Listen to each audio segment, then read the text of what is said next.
아, 정말 가슴 먹먹한 그런 전투였구나 라는 생각이 듭니다. 이런 그 아픔을 직접 겪었던 분이 또 있다고 제가 얘기를 들었거든요. 네, 저희 할아버지가 다부동 전투에서 전사를 하셨는데요.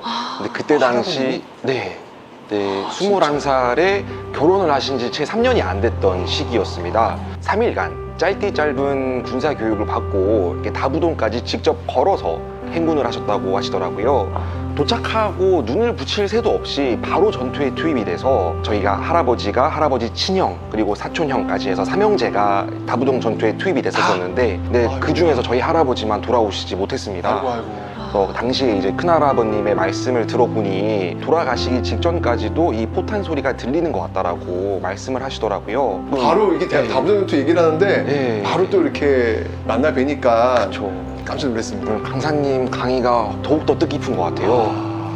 네. 여러분들, 이주영 기자님의 그 할아버님이 바로 지금 여러분들의 시간을 지켜내주신 영웅입니다. 그분들을 위해서 박수 한번 크게. 네.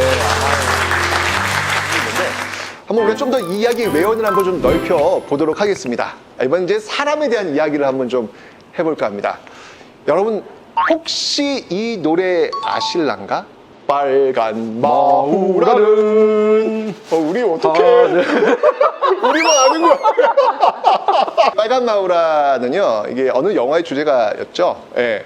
굉장히 유명한 영화였습니다. 1960년대 영화예요. 여러분들 그 빨간 마우라는 영화인데 당시 초호화 캐스팅 최무룡, 최은희, 감독 신상호. 네, 몰라. 누구야 저 사람들. 그러니까 여러분들 지금 이야기하는 뭐 김태희 씨라든지 막 이런 어떤 배우들이 총 출동된 그런 영화였다라고 보시면 돼요. 이 평양 폭격을 나가는 이 공군 중에서 나관중 대위라고 있어요. 이 대위가 무려 100회, 100회 이상 출격을 하면서 보여줬던 그 영웅담을 담고 있는 영화가 바로 이 빨간 마우라였는데, 자, 여러분들, 이 빨간 마우라, 이 나관중 대위, 이 사람은 실존 인물일까요? 아닐까요? 인물이다. 맞습니다. 네, 실존 인물인데요. 이 공군에 살아있는 전설이죠. 바로 유치곤 장군 이야기를 담고 있는 내용이 되겠습니다. 유치곤 장군은요, 놀랍게도 대구 출신이세요. 대구 출신입니다. 네. 대한민국 공군에 살아있는 전설, 바로 이 유치곤 장군님인데, 유치곤 장군의 어떤 이야기를 한번 좀 해야 될 것 같아요. 이 유치곤 장군의 가장 대표적인 작전이 뭐였냐면 그 승오리 철교 폭파 작전이 있었습니다. 이 철교 중요하잖아요. 왜냐면 물자가 오고 가는 곳이니까 이 평양 폭격이 들어가려면 그 승오리 철교를 딱 끊어놔야 되거든요. 끊어놔야 되는데 이게 쉽지 않았나 봐요. 유엔 비행기 쫙 돌면서 그 다리를 끊어놓으려고 너무너무 노력을 많이 합니다. 그런데 500번 도전했는데 다 실패했어요. 이런 상황이 벌어지는 과정에서 유치곤 장군이 출격하게 됩니다. 여기 평양을 지켜내려는 또 인민군의 엄청난 저항이 있잖아요. 이거 결코 쉽지 않겠다. 하지만 저 승오리 철교는 반드시 폭격해야 된다. 결심합니다. 바로 가장 낮은 저공 비행을 택하는 거예요. 가장 낮게 날아가면서 폭탄 한 발을 결과는 어땠을까요? 원샷! 원킬! 정말 대단하신 분 같아요. 근데 저는 이게 성공했다는 측면이 아니라 죽을 수도 있는 상황인데 목숨을 내놓고 작전을 수행한 겁니다. 저렇게 낮게 날아가면 대공포가 가만히 두질 않거든요. 근데 그 대공포의 그 위협 사격에도 굴하지 않고 낮게 비행해서 폭탄 투척을 했다라는 사실. 그게 성공하고 성공 안 하고 중요한 게 아니라 저분들이 지키려고 했던 것이 무엇이었을지, 저분들이 우리에게 남기려고 했던 것은 무엇이었을지를 한번 생각해보는 그런 장면이 바로 이 유치곤 장군에서 나오는 게 아닐까라는 생각이 들었습니다. 공군에 살아있는 전설, 무려 203회 출격을 합니다. 엄청나죠? 진짜 이 빨간 마우라의 전설이 바로 이 유치곤 장군이 아닐까라는 생각이 듭니다. 어쨌건 대구라고 하는 같은 그 또 동양으로 또 연결되기 때문에 한번 여러분들 꼭 한번 기억해 줄 수 있는 이름이 아닐까. 여기서 제가 지금 빨간 마우라라는 얘기를 지금 자꾸 하고 있잖아요, 지금. 그죠?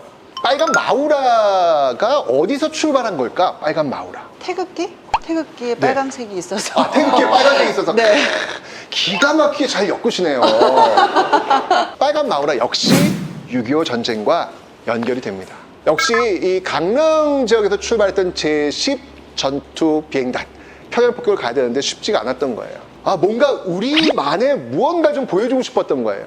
여러분들 왜 학교에서 체육대회 할 때 그래도 우리 반끼리 뭔가 좀 보여줘야 되는 거 아니냐? 라고 해서 제일 먼저 하는 게 뭐예요? 반티. 그렇지. 반티 입잖아, 반티. 그죠? 우리도 지금 이 비행기를 출격하면서 우리 어떤 팀원에 뭔가 좀 보여줘야 되겠다. 뭐가 좋을까?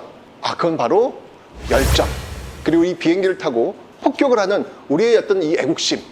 이런 것들을 연결할 수 있는 가장 좋은 상징이 뭘까? 빨간 마우라. 그래서 지금 이제 공군, 파일럿, 빨간 마우라 타고 쫙 비행기 오르잖아요.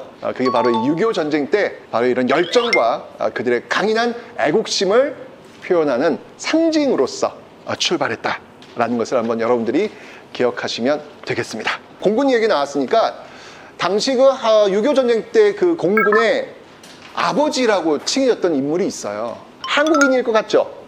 근데 아니에요. 외국인이에요. 외국인입니다.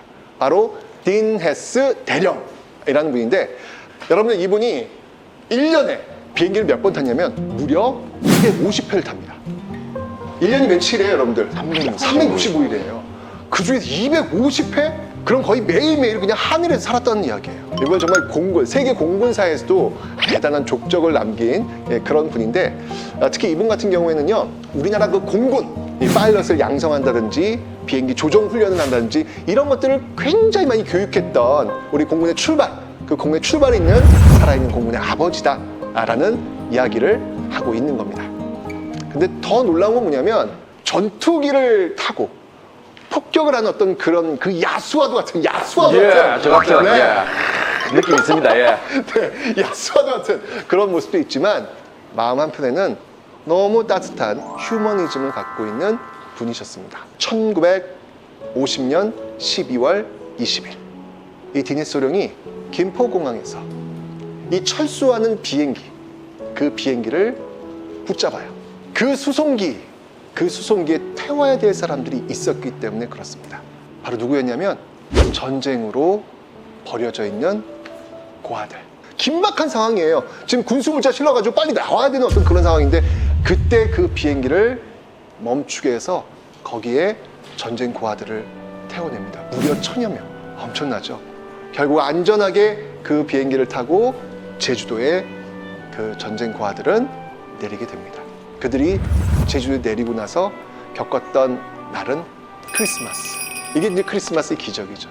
그 치열하게 서로 죽고 죽이는 그 전쟁 상황 속에서도 인간의 가치, 그 따뜻한 휴머니즘은 여전히 작동하고 있었다라는 사실. 이 디니스 소령을 통해 가지고 한번 그때의 모습들을 한번 상상해 봅니다.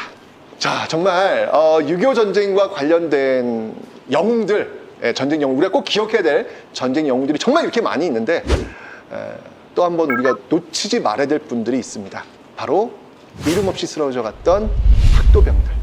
사실 이 학도병들이 얼마나 많이 동원되었을까? 숫자상으로 보면 뭐 한 2,000명이라고 하지만 대략 한 2만에서 3만 명이 넘지 않을까라는 그런 추산을 하고 있습니다. 그 학도병들의 이야기 중에서 너무나도 가슴 아픈 기록이 남아 있습니다.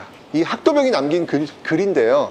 이걸 여러분 한번 그때로 돌아가서 그때 그 현장 속에서 이 글을 남기고 있을 여러분 또래의 친구들의 모습을 한번 상상하면서 한번 이 글을 읽어 주셨으면 좋겠습니다. 어머니, 나는 사람을 죽였습니다. 아무리 적이지만 그들도 사람이라고 생각하니 더욱이 같은 언어와 같은 피를 나눈 동족이라고 생각하니 가슴이 답답하고 무겁습니다. 어머니, 전쟁에 왜 해야 할까요? 이 복잡하고 괴로운 심정을 어머님께 알려드려야 내 마음이 가라앉을 것 같습니다. 어머니, 어쩌면 제가 오늘 죽을지도 모릅니다. 저 많은 적들이 그냥 물러갈 것 같지는 않으니까 말입니다. 어머니, 저는 꼭 살아서 다시 어머니 곁을 가겠습니다. 상추쌈이 먹고 싶습니다. 찬 옹달샘에서 이가 시리도록 차가운 냉수를 한없이 들이키고 싶습니다. 어머니, 안녕. 안녕. 저는 이거야말로 정말 그냥 역사의 한 장면을 이렇게 만들어내는 모습이 아닌가라는 생각이 들어요. 그 치열한 총탄이 오고 가는 현장 속에서 가장 생각나는 건 엄마겠죠. 내가 과연 엄마를 또 볼 수 있을까? 자신은 없는 거예요. 그러면서 어머니를 또 안심시키기 위해서 어머니 저는 꼭 살아 돌아가겠습니다 라는 편지를 씁니다. 맨 마지막에 보시면 적들이 오고 있습니다. 다시 쓰겠습니다 라고 하면서 그걸 꼬깃꼬깃 꽂아가지고 자기 주머니에 집어넣고 있는 모습이 그려지는 거예요. 그리고 퓨! 마지막. 이 글은요, 포항 전투에서 사망한 학도병 이우근 학생의 편지입니다. 이때 이 이우근 학생과 같은 71명의 그 학도병들이 전원 사망하거든요. 나중에 그 전사자들 시신을 수습하는 과정 속에서 그 주머니에 전투가 벌어지기 그 직전에 쓴 생생한 그 기록의 편지가 나오게 되면서 이 학도병의 그 아픈 내용을 우리가 알 수 있게 되었습니다. 전 정말 이 편지 읽을 때마다 눈물이 그렇게 날 수가 없어요. 정말 여러분 나이 또래 친구들이 그 총탄이 빗발치는 그 현장에 투입되어 가지고 지켜내려고 했던 것이 과연 무엇이었을까를 한번 여러분들이 떠올려 보셨으면 좋겠습니다. 여러분들이 지금 이렇게 편하게 자리에 앉아가지고 누군가의 이야기를 들을 수 있는 이 시간을 만들기 위해서 누군가는 자기네 재산, 누군가는 자기의 청춘을 다 내바치면서 살았던 그 역사의 시간이 분명히 존재하고 있음을 여러분들이 기억해 주셨으면 좋겠습니다. 그리고 한번 우리한테 물어봐야 될 것 같아요. 우리의 앞선 세대들이 지금 우리에게 남기려고 했던 것, 우리는 지금 엄청난 역사의 선물을 지금 받고 있는 거예요. 그러면 똑같이 우리는 우리 뒤에 오는 사람들에게 무엇을 줄 수 있을지, 무엇을 남겨주어야 될지를 고민하는 것, 이게 바로 역사에 무임승차하지 않는 이 시대를 살아가고 있는 우리의 자세가 돼야 되지 않을까.